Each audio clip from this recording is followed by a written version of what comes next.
Lahat po yan nag-equal. So walang palimit ito, ma'am. So itong tunnel na ito, ma'am, sir, ito po yung ginamit ng mga Apo during the World War II.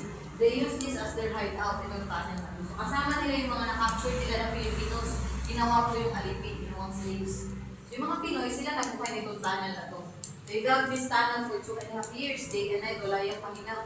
And the worst is wala din po ina-offer na pagkain ang mga Hapon. So originally, this is 7 kilometers long. Layo nga po ang haba nito, ma'am. But now, only 150 meters na lang po itong na-preserve. Malayo ba ito? Yes po, but 150 meters na lang ito. Pwede natin puntahan. So all the 7 kilometers have different owners na po. So dinampakan na nila yung tanan nila. Ito na lang yung natitirang hindi.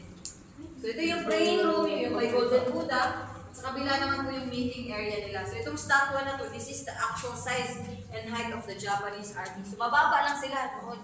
Average height nila was 4'10". So yung mga tunay na gold naman, treasure, nakuha ito year 1960 na habang ginagawa din na ayos ang pagkawag dito.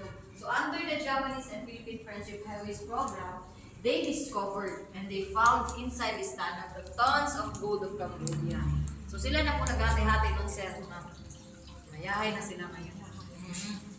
So ito po, as is na po yung size and structure. Hindi po yan lupa, yan po ay adobe rock kung tawagin. Noong tayo ng mga Pilipinos ang tigas. But the flooring, ang may-ari na po nito nagpa-concrete. At itong may harang namin, sir, ito po ay balon nila. Source of water po ito nila. So ang lalim nito originally is 10 feet, but now 7 feet na. So meron na yung pumping machine. Pupuno to, every now and then nilalabas na. Yung tubig galing po yan sa bundok. So malinis po yan. Itong kulungan na to, ito naman po yung Bartolina nila. So 5 to 6 persons yung magkakasya nito noon. So yung mga mahina, di na kayo maghukay, di sumusunod sa utos ng Hapon, dyan lang po hanggang mawalan ng buhay. And then the original door, kawayan lang po.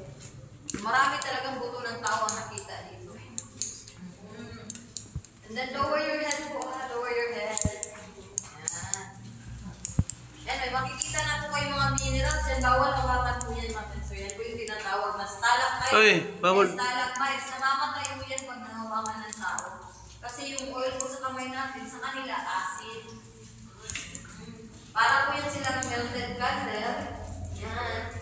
Mga crystal, hanggang so tumutulo po yan sila dahil saan yung tubig po. Sa mineral water na tumutulo. Yung tumutulo, filtered water. So sa taas po nito mga are only plants and trees. So wala pong mabigat na bagay, mabigat na struktura na nilagay yung kaya. Kasi iniwasan nyo yung magtulang. Yes. So noong unang panahon, wala din po kuryente. So ang gamit nila na ilaw nito sa loob, yung isolo. Tugas lang po yan. Nandito na kami. Sabi ko na lang po.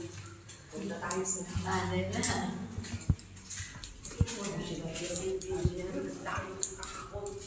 Oh, ilang hours po yung biyahe, ma'am? Well, 13 hours.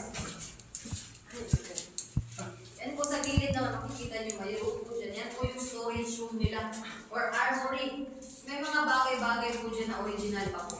Like empty bullet shells, pistol, metals, and also that cabinet. Dito na, sir, makikita nyo po sa Mahinlupa. Yan, mga original po yan. German Lager, 50 caliber rifle bullet. At saka yung cabinet na yan. So, armory kung tawagin. Storage room po yan. Mas malaki pa po yung storage room. Yung baka na makagamitan nila kaysa sa Bartolina. And lastly, that is the wishing area po. No? Yung may statwa na yan, ginawa po itong wishing area or wishing table na mga so after they made the wish, they throw out in the table. But this property, ma'am and sir, it has a different owner na.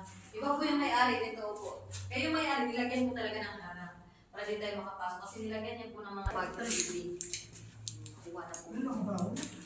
Yung presyo nila, nasa mga nakamasa yung sabi nila. Sabi nila dito. Pinahalo talaga para sa susa nakakita. Sinuha si makita. Teacher, kaya dito naman, before we leave the time. Ano po yung ano ba hotel nila? Na-open po ito is year 2000. Mawa, ayos ito kung saan dito sa Davao.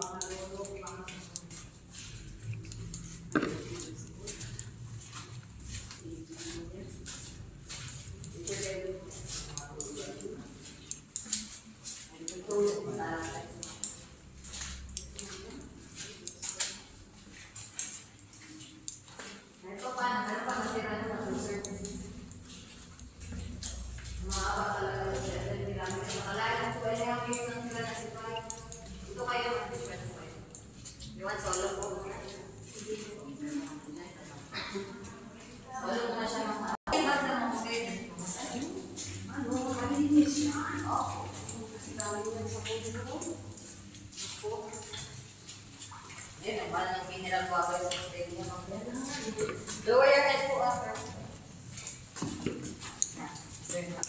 alipin na yan yung mga Pinoy ang ginawa nito.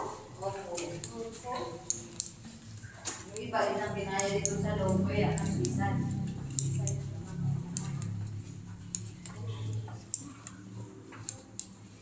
May gold bars kayo mga picture kayo.